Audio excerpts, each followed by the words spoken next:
January 25th, 1993. St. Martin of Tours, Catholic Church, Brentwood, Los Angeles. Audrey Hepburn's funeral.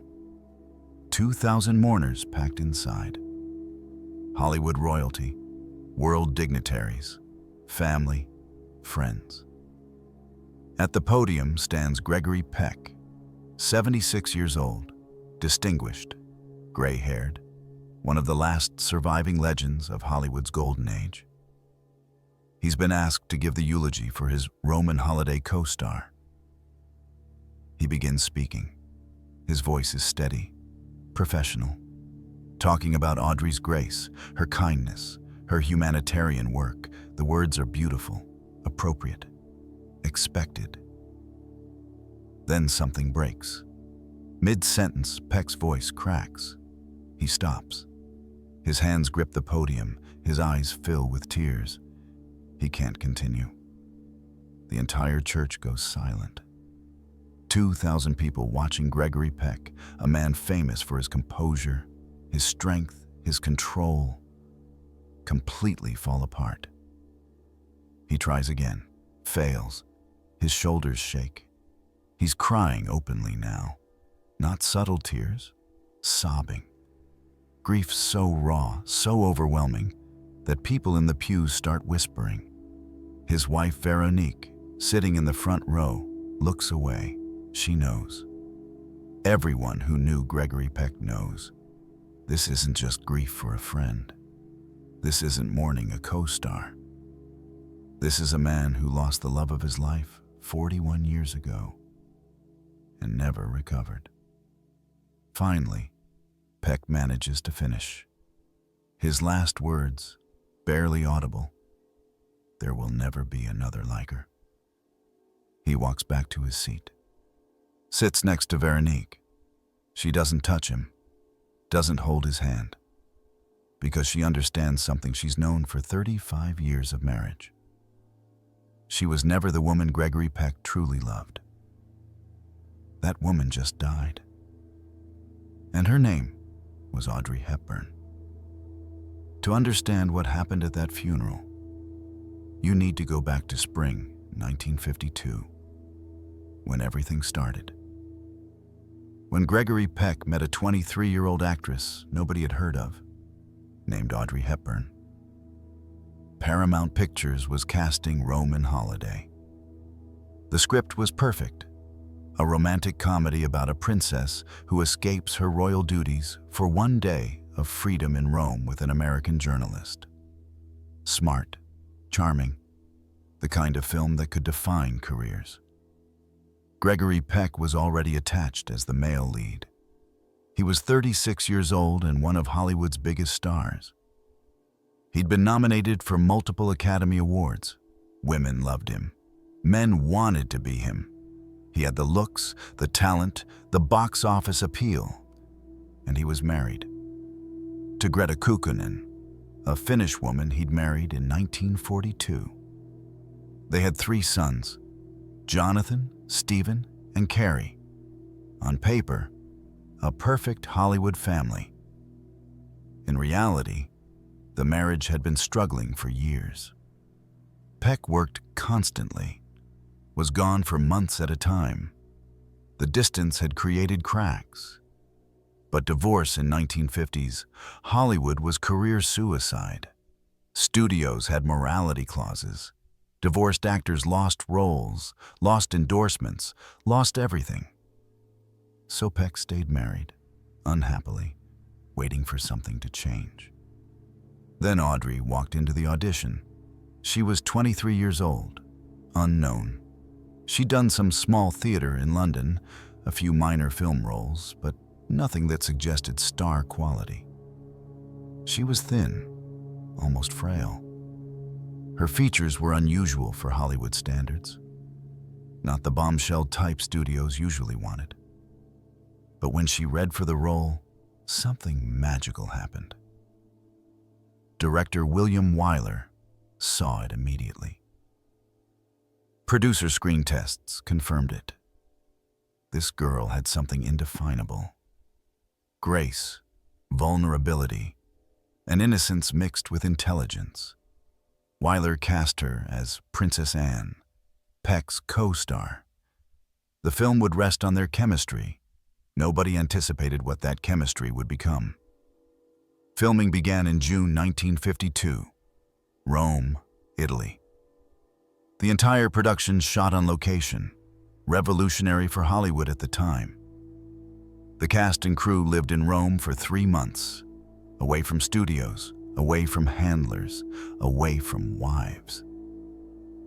The first day of shooting, Peck watched Audrey rehearse a scene. Years later, in interviews, he'd described that moment carefully, diplomatically. I knew immediately she was going to be a star. But people who were on that set tell a different story. They say Peck couldn't take his eyes off her, that he watched her between takes, that even before they'd filmed a single scene together, he was already falling. Audrey, for her part, was starstruck. Gregory Peck was Hollywood royalty, handsome, sophisticated, kind in a way male stars often weren't. He treated her like an equal, not a nervous newcomer. He fought for her when Paramount tried to give him top billing alone, insisted her name appear equally with his. That gesture meant everything to Audrey. In Hollywood, where ego ruled, Peck was giving away billing to an unknown actress. It was unheard of, generous. And to Audrey, who'd spent her life feeling abandoned and dismissed, it felt like love. But there was a problem. Actually, 4 problems. Peck's wife, Greta, and their 3 sons, waiting back in Los Angeles. Audrey knew Peck was married. Everyone knew. It should have stopped there. Should have stayed professional. Co-stars doing a job. But Rome in summer has a way of making people forget the rules. June 1952. Rome. The affair began quietly. So quietly that for the first few weeks, even the crew didn't notice.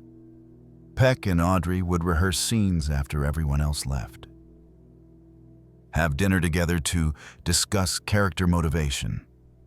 Take walks through Rome to scout locations. All perfectly innocent explanations. Except they weren't innocent. They were falling in love.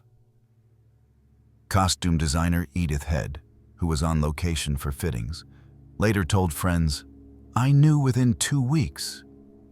The way he looked at her wasn't acting. And Audrey, she was completely gone, head over heels. The film required real chemistry. The story was about 2 people falling in love over 24 hours in Rome. Every scene had to crackle with attraction, with connection, with the feeling that these 2 people were meant to be together. That chemistry was easy, because it was real. Watch Roman Holiday today. Watch the scene where Peck and Audrey ride a Vespa through Rome. Watch her arms wrapped around him. Watch his smile when she laughs.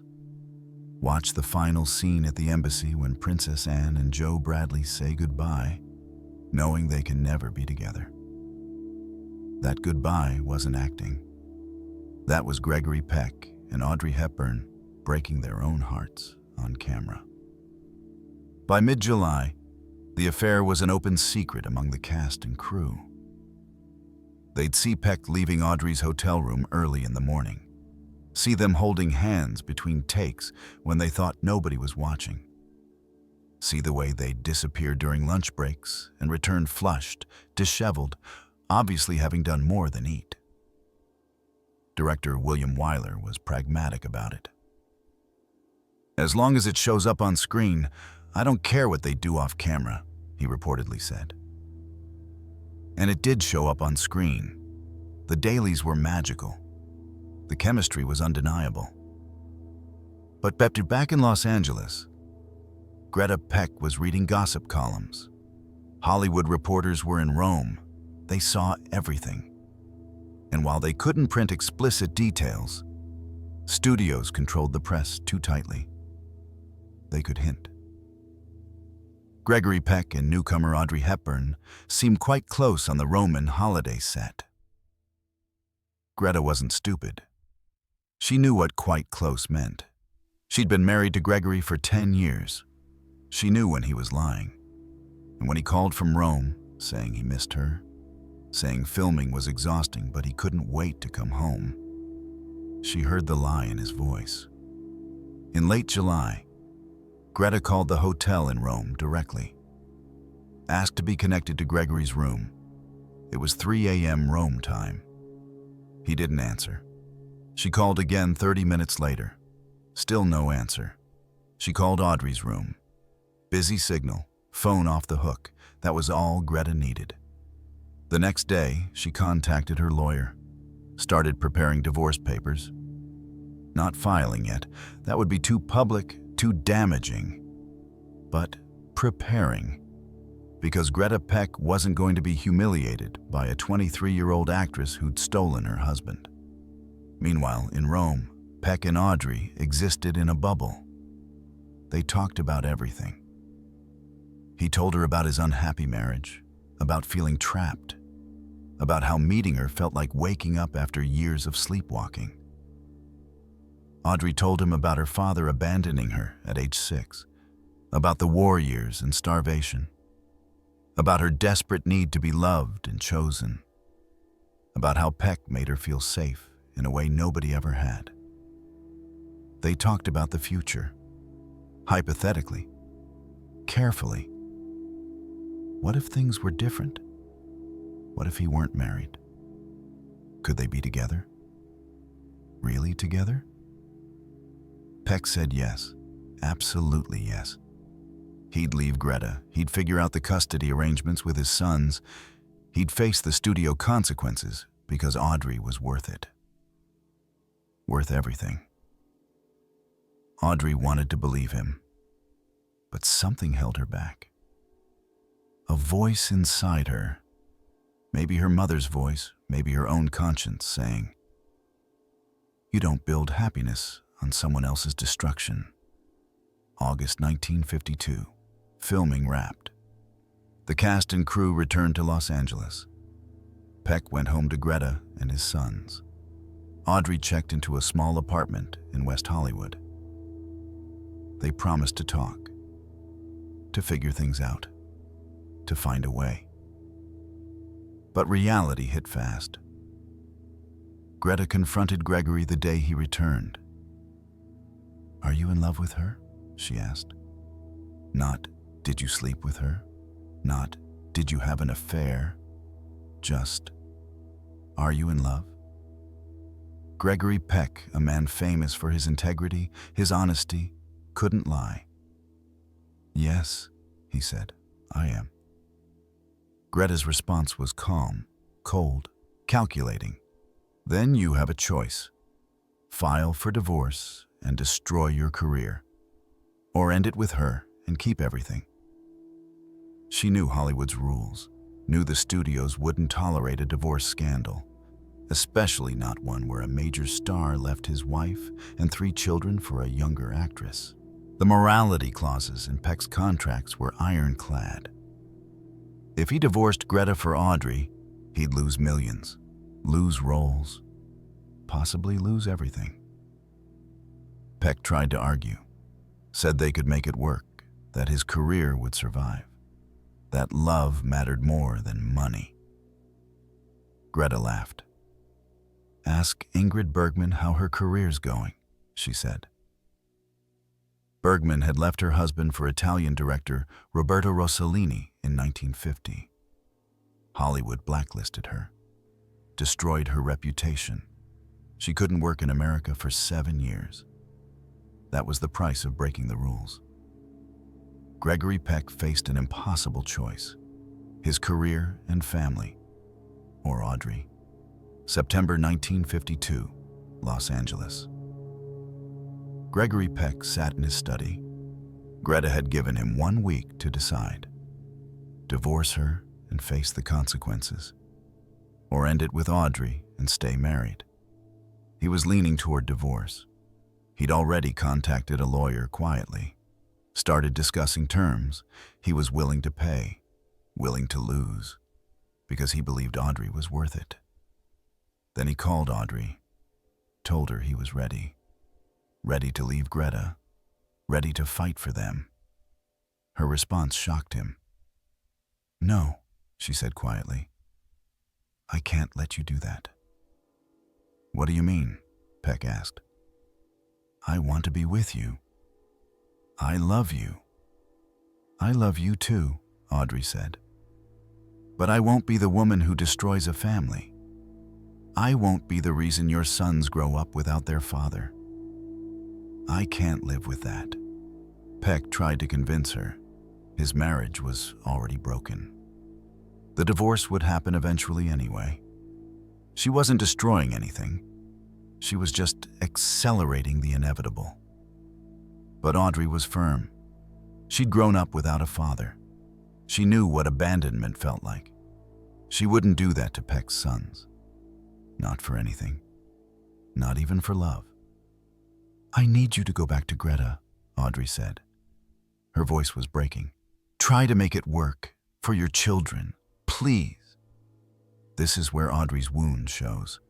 Her father abandonment trauma was so deep that she literally gave up the man she loved to protect his children from experiencing what she'd experienced.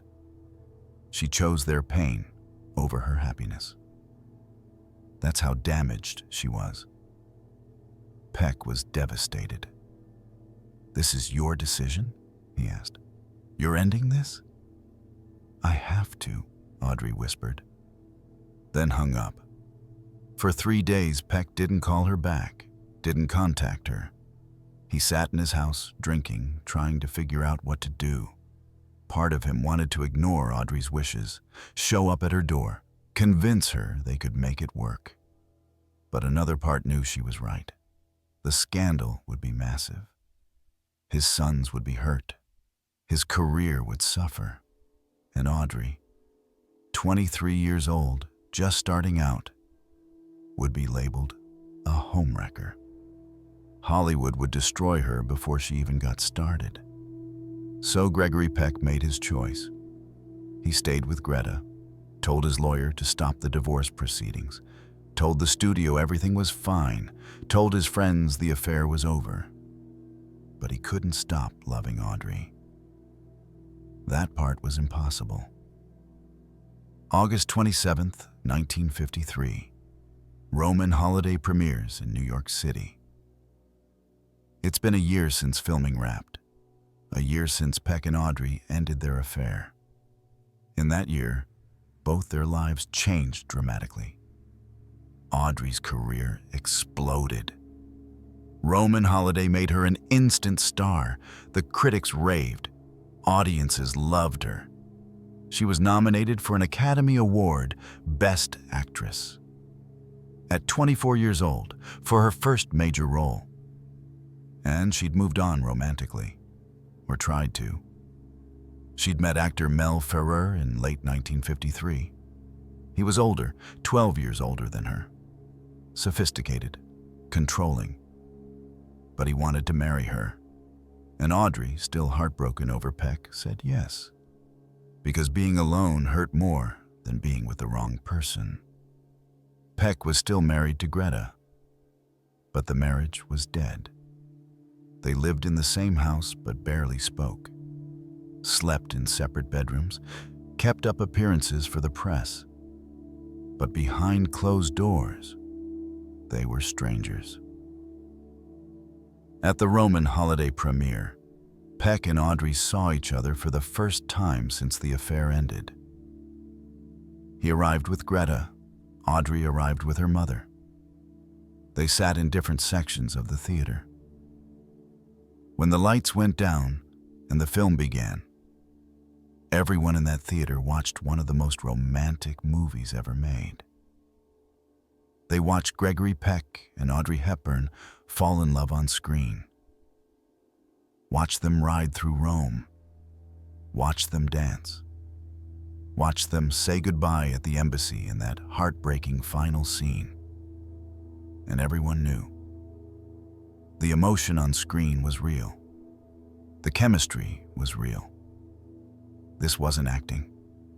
This was two people who loved each other and couldn't be together. When the film ended, the applause was thunderous. Standing ovation. Audrey's performance was flawless. The reviews the next day would confirm what everyone suspected. She was going to win the Oscar. At the after-party, Peck and Audrey were kept separate by handlers. Studios didn't want them photographed together. Too many rumors already. But late in the evening, they found themselves alone in a hallway. "You were brilliant," Peck said. "You're going to win." "You were wonderful too," Audrey replied. She was trying to stay composed, professional. But seeing him hurt, being this close hurt. "I've missed you," Peck said quietly. "Greg, please don't. I made a mistake, staying with Greta. I should have fought for us." "You made the right choice," Audrey said firmly. "For your sons. That's what matters." "And what about us? What about what we wanted?" Audrey looked at him, her eyes filled with tears. "Sometimes what we want doesn't matter. Sometimes we have to choose what's right over what feels good." Then she walked away. Back to the party, back to smiling for cameras, back to pretending her heart wasn't breaking. That was the last real conversation they had for 40 years. 1954. Audrey wins the Academy Award for Best Actress. Roman holiday makes her a global icon. She marries Mel Ferrer in September. The marriage will be hell. 14 years of psychological abuse. Gregory Peck's marriage to Greta continues deteriorating. But they don't divorce. Not yet. The studio pressure is too intense. 1955. Greta finally files for divorce after 13 years of marriage. The official reason? Irreconcilable differences. The real reason? Gregory Peck never stopped loving Audrey Hepburn. The divorce is finalized. Peck pays substantial alimony, gets joint custody of his sons. His career survives, barely. But he's lost years, and he's lost Audrey. 1956. Peck meets Veronique Pisani, a French journalist. She's beautiful, intelligent, kind. They marry in December 1955. Everyone says he's moved on, found happiness. But Veronique knows the truth from day one. She knows about Audrey, about the affair, about the love that never died. And she makes peace with it, because the alternative is losing Gregory. 1968. Audrey finally escapes Mel Ferrer. Files for divorce after 14 years of hell. She's broken, damaged, but free. Gregory Peck hears the news. For a moment, just a moment, he considers reaching out. But he's married to Veronique, has been for 13 years. He can't destroy another marriage. Not again. 1969. Audrey marries Andrea Dotti, an Italian psychiatrist. The marriage is better than Mel. At least Dotti doesn't abuse her psychologically. But he cheats constantly. 200 affairs over 13 years. Audrey tolerates it because she'd rather be unhappy than alone. 1980. Audrey meets Robert Wolders. Finally finds real love. Healthy love. They live together, but never marry. She's learned. Legal papers don't guarantee anything. Through all of this, Gregory Peck watches from a distance. He reads about Audrey's marriages, her divorces, her struggles, and he wonders, what if I'd fought for her? What if I'd chosen differently? 1992. Audrey is diagnosed with appendix cancer. November. She's 63 years old. The prognosis is grim. Months, maybe weeks. Gregory Peck hears the news. He's 76 now, still married to Veronique, but he sends flowers, writes a note. "Thinking of you always, Greg." Audrey receives it, reads it, cries, tells Robert Wolders, "He was the first man who made me feel beautiful, really beautiful. Not because of how I looked, because of who I was." January 20th, 1993, 2 a.m. Audrey Hepburn dies, in her Swiss villa, Robert Wolders holding her hand. Her son's nearby. Gregory Peck hears the news that morning. He's in Los Angeles, gets the call from Audrey's publicist, asked to give the eulogy. He says yes immediately. Veronique watches him hang up the phone, watches him sit down, watches him cry. She doesn't say anything, doesn't comfort him, because she knows. This is the grief of losing the woman he truly loved. And she can't compete with that ghost. January 25th, 1993, 5 days after Audrey's death, St. Martin of Tours, Catholic Church, Los Angeles. Gregory Peck stands at the podium. He's prepared a speech, typed notes. Beautiful words about Audrey's grace, her talent, her humanitarian work. But when he starts speaking, the notes don't matter. Because all he can think about is Rome. Summer 1952. Riding a Vespa through cobblestone streets. Audrey's arms wrapped around him. Her laugh in his ear, the feeling that he'd finally found the person he was meant to be with. And then choosing wrong. Choosing safety over love. Staying with Greta instead of fighting for Audrey. Spending 41 years wondering what if. Mid-eulogy, his voice cracks. He tries to continue. Can't. The grief is overwhelming. Not just grief for Audrey's death, grief for what they never had. For 41 years of separation. For a love that never got its chance. He's sobbing now. In front of 2,000 people. In front of his wife. In front of cameras that will broadcast this moment worldwide. Finally, he manages to finish. There will never be another like her. He walks back to his seat, sits next to Veronique. She doesn't touch him, doesn't hold his hand, because she understands. She was never Gregory Peck's great love. She was the consolation prize, the woman he married because he couldn't have the woman he wanted. After the funeral, at the reception, multiple people approached Peck, offering condolences, saying how moving his eulogy was, how clear it was that he loved Audrey. One person, an old friend from the Roman holiday set, says quietly, "You should have fought for her, Greg.